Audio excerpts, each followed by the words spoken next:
Hey, hi everyone. So I'm going to cover basics of SHM in this video. So just around the start of SHM, like the starting 10-20 minutes, which you need to understand the chapter and why it's important. Okay, so let's start. For this chapter, I have made some short notes so that I don't forget some pointers which I want to tell in this video. So yeah. So first thing, the question comes: why do we need to study SHM? Okay. So all of your chapters like waves,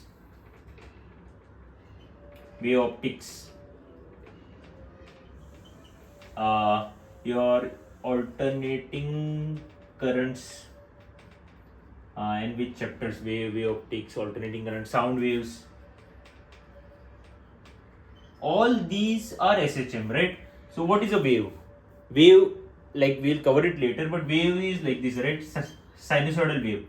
So every particle here does up and down, so it does SHM. We'll try understand what is SHM, but it is important to study SHM because in all these chapters we will go into details of SHM.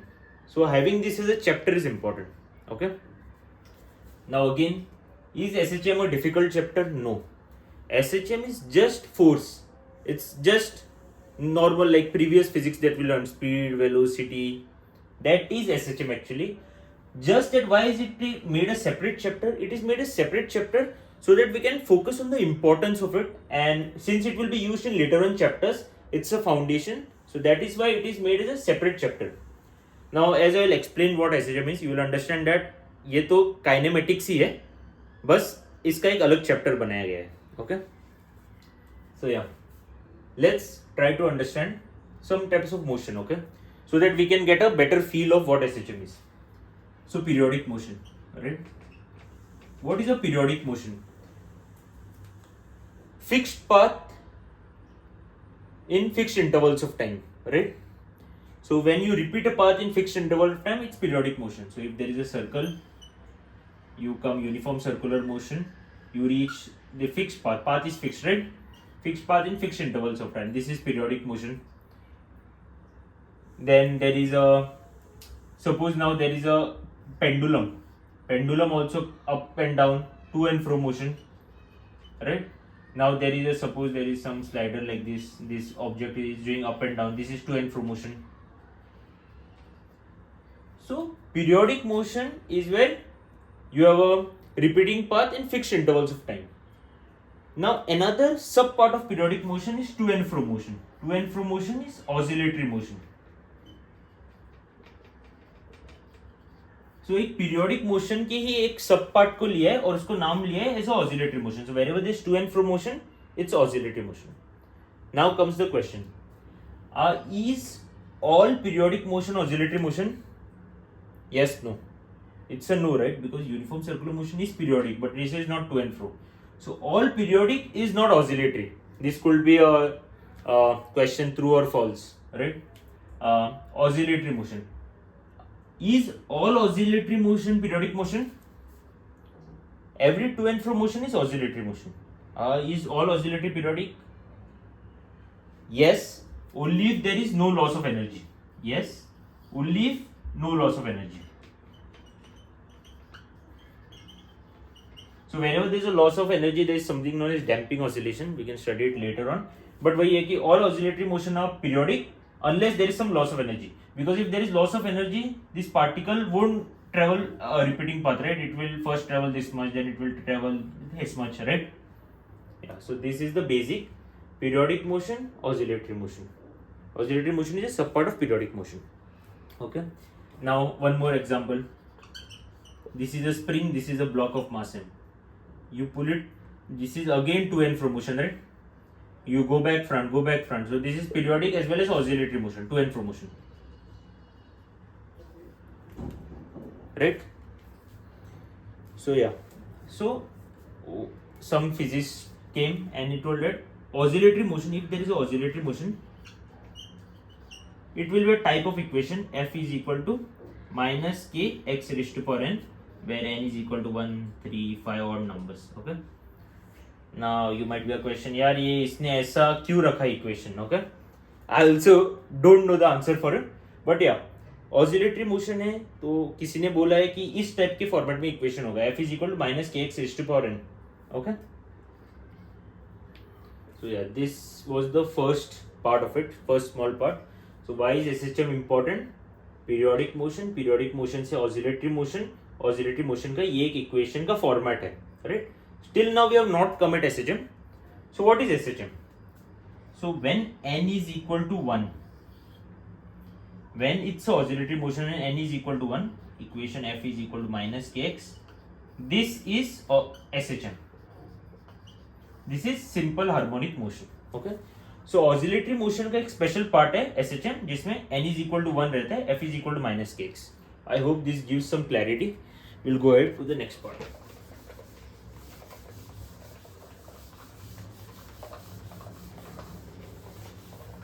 Right,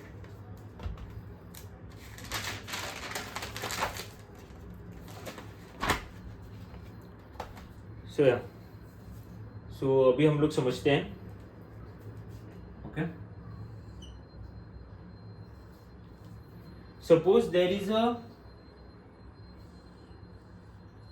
particle. Okay, now f is equal to minus K X है. Now what is x, right? x is distance. Okay, तो हम लोग first thing सोचते हैं कि where f is zero, where is it zero? Wherever x is 0, f is 0. So x is the position where force is 0. इसको हम लोग बोलेंगे इक्विलिब्रियम पोजीशन, इक्विलिब्रियम या मीन पोजीशन. तो जहां पर भी फोर्स 0 है हम लोग बोलेंगे दिस इज द इक्विलिब्रियम या मीन पोजीशन. सो हियर, सो यहाँ पे सपोज हम लोग ने लिया x इज इक्वल टू 0 है, right? So if x is positive, f will be negative. f कहाँ पे लगेगा? फोर्स लगेगा यहाँ पे. if x is negative, force कहाँ पे लगेगा? फोर्स लगेगा यहाँ पे. is there clarity on this? right? so now you can get this feel कि यार अभी एक स्प्रिंग है, यहाँ पे मैंने एक m लिया है, यहाँ पे कुछ स्प्रिंग है मैंने लिया है, इसको पहले पुल, ये पहले यहाँ पे था, it was at mean position में x was 0. I stretched it, took it to some position x, right? मैंने उसको पुल करके x पे लेके गया. अब क्या होगा? x पे लेके गया हूं तो फोर्स कहां पे लगेगा? यहाँ पे. Force will pull it in this, right? Why? f is equal to minus kx. So x is positive, force will be negative, right? Or positive negative you might be knowing, right? This is the x-axis. तो whatever is this side is positive, whatever is this side is negative. तो यहाँ पे x positive है तो force यहाँ पे लगेगा negative side, right? तो force is coming like this. तो ये क्या करेगा? फोर्स इस पार्टिकल को लेके जाएगा, right? In this. Now this particle will come here m. Now क्या होगा? ये x नेगेटिव हो गया तो फोर्स कहां पे लगेगा? यहाँ पे लगेगा. तो पार्टिकल इसको वापस आगे पीछे. So this will be the movement of the block, right? You can get a sense of it. So this is SHM actually, right? अब हम लोग थोड़ा सोचते हैं यार, एक ग्राफ हो गया. Okay, now if I stretch the particle and brought it here x, right? अब आप सोचो कि एक ब्लॉक है, स्प्रिंग है, pull that particle and bring it here. What will be the velocity? Velocity will be 0, right? मैंने उसको वहां पे लाके रखा है ऐसा. Now what will happen? As soon as I leave it, the particle will move like this, right? Particle ऐसे जा रहा है, एक्सेलरेशन पार्टिकल का कम हो रहा है, वेलोसिटी पार्टिकल की बढ़ रही है. Are you able to understand it? Because यहाँ पे वो 0 है, अभी उस पर फोर्स लग रहा है, राइट? फोर्स उसको यहाँ तक लेके आ रहा है और यहाँ पे क्या होगा? यहाँ पे एक्सेलरेशन 0 है, राइट? यार x is equal to 0, this is the position x, acceleration 0 है. तो फोर्स क्या कर रहा है? फोर्स यहाँ पे मैक्सिमम है, फोर्स उसको यहाँ पे लेके आ रहा है तो वेलोसिटी बढ़ रहा है, एक्सेलरेशन कम हो रहा है. अब क्या हो रहा है? यहाँ पे आ रहा है पार्टिकल, यहाँ पे आ गया. अब क्या हुआ? When the try to feel this, मतलब I will take you through the functions which will clear out कि यार ये फंक्शन में x 0 डालेगा, यहाँ पे वेलोसिटी मैक्सिमम आएगा. But physics is about feel, so try to feel it कि पार्टिकल यहाँ पे आया, यहाँ पे क्या हुआ? एक्सेलरेशन 0 हुआ, पर फोर्स भी 0 है, पर velocity is at maximum, right? So it won't stop, velocity बोलेगा I can not stop, I have to move it, so velocity उसको यहां तक लिखाएगा. So what will happen here, acceleration will increase, velocity will decrease. Right, particle आ गया यहाँ पे, अभी यहाँ पे आ गया. तो फोर्स बोलेगा नहीं मुझे इसको वापस लेके जाना है, फोर्स ऐसा जाएगा तो क्या होगा, एक्सेलरेशन कम हो जाएगा, वेलोसिटी मैक्सिमम हो जाएगा. यहाँ पे वेलोसिटी मैक्स है. राइट, फिर क्या हो रहा है, यहाँ पे आ गया पार्टिकल, यहाँ पे आ गया, वेलोसिटी मैक्सिमम है, वापस से फोर्स जीरो हो गया, पर वेलोसिटी बोल रहा है मैं नहीं रुक सकता, तो वो उसको ऐसे लेके आता है.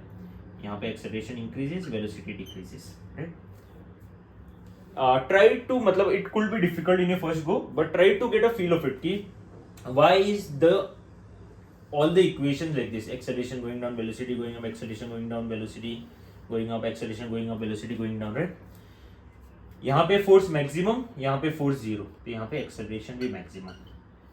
राइट, यहाँ पे भी acceleration maximum, velocity zero. So are we able to understand this. तो यहाँ पे वेलोसिटी मैक्सिमम है, यहाँ पे वेलोसिटी जीरो है. तो wherever the velocity is zero, it's called as extreme position. Extreme position, okay. This is extreme position, this is mean, and the difference between mean and extreme, the difference between this is amplitude, okay. इसको amplitude बोलते हैं हम लोग. This is marked as A. So the distance between this and this is A, okay. Hope this is clear. Now we'll run through the equations. Equations से सब clear हो जाएगा. But having this feel is very important कि क्यों ऐसा हो रहा है, right? A is equal to minus kx by m, f is equal to minus kx, right, kx by m. तो यहाँ पे क्या हो रहा है, x का वैल्यू कम हो रहा है, राइट, तो एक्सेलरेशन भी कम हो रहा है. Try to feel that way, right. Better, मतलब इससे अच्छा तो वो ब्लॉक के मोशन से ही समझ आ जाएगा कि क्या हो रहा है actually in this. I will run you through the equations, it will help you, but try to visualize if possible. यहाँ पे हम लोग को we have got a feel of what SHM is, how SHM actually is. Oscillatory motion का एक part है SHM, spring आगे पीछे करेगा, कहाँ पे वेलोसिटी मैक्सिमम होगा, कहाँ पे एक्सेलरेशन मैक्सिमम होगा. I hope you are able to visualise this by now, okay. So now let's try to get through some equations, okay. So अभी क्या है, we know this one equation, a is equal to minus kx by m, okay. ये कहाँ से आया है, यह f is equal to minus kx. Now, कोई तो महाशय आए, उन्होंने बोला कि यार k by m, root of k by m को ओमेगा लिखना, okay. So a is equal to minus omega square x. Now why this was done this way, there is explanation for it, but ठीक है, मतलब normally maths also we have this logic कि anything which is occurring very much again and again, we try to simplify it by placing it as some other variable, right. तो ये repeat होगा हर एक equation में, तो हम लोग ने इसको कांस्टेंट मान लिया, k by m, root of k by m is omega, right. तो ये आ गया, तो ये आ गया है. This is our first equation, okay. Now let's try to go through our next equation. I will refer my short notes, क्योंकि मैं थोड़े इंटीग्रेशंस और डिफरेंशियल्स भूलने लग गया हूँ. So a is equal to minus omega square x, right. तो अभी how we will go through the derivation, okay. And this is a derivation which we will use across problems. तो यहाँ पे एक है, यहाँ पे एक है. अभी सोचो कि यार वो कोई तो x नॉट पोजीशन है, t टाइम पे लॉग आगे पीछे कर रहा है, okay. So let's try to go through first equation. So first equation क्या अपना, we will try to get relation between a and x के बीच में रिलेशन है हमारे पास ना. हम लोग देखेंगे v और x के बीच में relation, okay. How do we get relation between v and x. First question, how do we do it. a क्या है, a है dv by dt. dv by dt won't help me here, I need dx here. So what can I do here? I can do a is equal to dx by dx, dv by dt, right. ये dx by dx तो 1 है, तो मैंने क्या किया, dx by dt is my v into dv by dx. This is very important, this is fundamental and kinematics वगैरह भी use कर सकते हो आप. तो this is a way to go about it. मैंने क्या किया, dv by dx v is equal to minus omega square x. Then I do differentiation, okay. तो उसके बाद मुझे क्या इक्वेशन आता है, v is equal to omega root of a square minus x square. And some of the people they face this also problem कि यार उनको इंटीग्रेशन डिफरेंशिएशन अभी तक मैथ्स में सिखाया नहीं होता है. So some of the people find it difficult but this is very simple. मतलब इसमें कुछ है नहीं, इसको v को यहाँ dx को यहाँ पे लेके इंटीग्रेट करना है हम लोग को. So just to show you v dv integration is equal to minus integration omega square x dx. Okay, तो हम लोग ने क्या माना, हम लोग ने यहाँ पे लिया कि यार if at any point x the velocity is v, at any point x the velocity is v, तो यहाँ पे v आ गया, यहाँ पे x आ गया, and one more and एक पॉइंट इसमें ऐसा होना चाहिए जो हम लोग को पता है ऑलरेडी, we know that उसका क्या है, we know that the velocity is zero and the distance is a here, right? ये हम लोग को पता है कि यहाँ पे velocity zero है बट यहाँ पे डिस्टेंस एम्पलीट्यूड है. तो हम लोग क्या करेंगे, जहाँ पे वेलोसिटी जीरो है वहाँ पे एम्पलीट्यूड ये है, इसको फिर इंटीग्रेट करेंगे and will and at this. So v and x के बीच में हम लोग की इक्वेशन आ गया. I hope there is no doubt on it. Okay, फिर क्या है, फिर हम लोग को निकालना है relation between x and t. Okay, फिर हम लोग को रिलेशन निकालना है बिटवीन x एंड टाइम के बीच में. How do we do this? Now this we have, now we need to v क्या है, v is equal to dx by dt is equal to omega root of a square minus x square. This is kinematics only. v को क्या किया, dx by dt किया. अब हम लोग इसको ऐसे करेंगे, dx by root of a square minus x square is equal to omega dt, right. Again integrate. Now integrate क्या करोगे, at some position x naught the time is t. नहीं, x नॉट का क्या है, x नॉट भी zero है, right. This is the initial position, x naught is the initial position, time is t and at x the time is t. Okay, initial position उसका x not था, उसका time zero था, फिर किसी तो time पे वो x पोजीशन पे पहुंचा, वहां पे टाइम t था, right. Now why we have taken this x naught, so that if any problem comes और उसका इनिशियल पोजीशन मीन नहीं था, कुछ और था, we are able to solve the problem. Are you able to get this? Okay, तो यहाँ पे इसका एक फॉर्मूला है जो मैं भूल गया था. तो it is sine inverse of x by A minus of sine inverse of x naught by A is equal to omega T. So ये मैथ्स में एक फिक्स्ड फंक्शन है जिसका इंटीग्रेशन जब आप करोगे x नॉट और x पे आपको ये आ जाएगा. ओके, तो x is equal to a sine of omega t plus sine inverse of x naught by. This is my equation between x and omega t. ये इक्वेशन आ गया मुझे. ओके, एक और इक्वेशन बचा है, एक थोड़ी इक्वेशन बचा है. Now I differentiate, now I dx by dt है, तो मैं इसको डिफरेंशिएट कर लेता हूँ. तो I get what, a omega cos omega t plus sine inverse of x naught by. Then I again differentiate to get acceleration. I get minus a omega square sine omega t plus sine inverse of x naught by, right. Now what is sin inverse of x naught by? Sin inverse of x naught by is some constant, क्योंकि वो उसको initial position x naught था उसका जो हम लोग ने assume किया था. तो हम लोग क्या बोलते हैं, हम लोग बोलते हैं sin inverse of x naught by t is equal to some phi. तो what this happens? So इसका इक्वेशन एक्चुअली ऐसा हो जाता है, a sin omega t plus phi. This is the equation. Okay. These are all the relation, a and x के बीच में relation, b और x के बीच में रिलेशन, x और t के बीच में रिलेशन, v और t के बीच में, a और t के बीच में. And you don't have to remember all this. If you remember all this you will struggle. ये एक इक्वेशन याद रख लो, x is equal a sin omega t plus phi. Enough, this you can differentiate and you can find out. ये एक equation याद रख लो. Don't try to remember all the equations, it will create a problem for you. ये एक equation याद रख लो if you want, but you should have the confidence that you can derive or you can reach out to any equation if you know the basic one equation. Okay, then I need to find relation between v and a. v and a मैं कैसे करूँगा, v is equal to a omega is equal to cos of omega t plus phi. a is equal to minus a omega square is equal to sin of omega t plus phi. तो मैं इसको square करके join कर लेता हूँ, add कर लेता हूँ. तो what is this? v square by a square omega square plus a square by a square omega raised to 4 is equal to 1. This is an equation of an ellipse, right? Maths and physics से highly correlated, मतलब physics में अच्छा करना है तो maths decent होना important है. Okay, so this is an ellipse.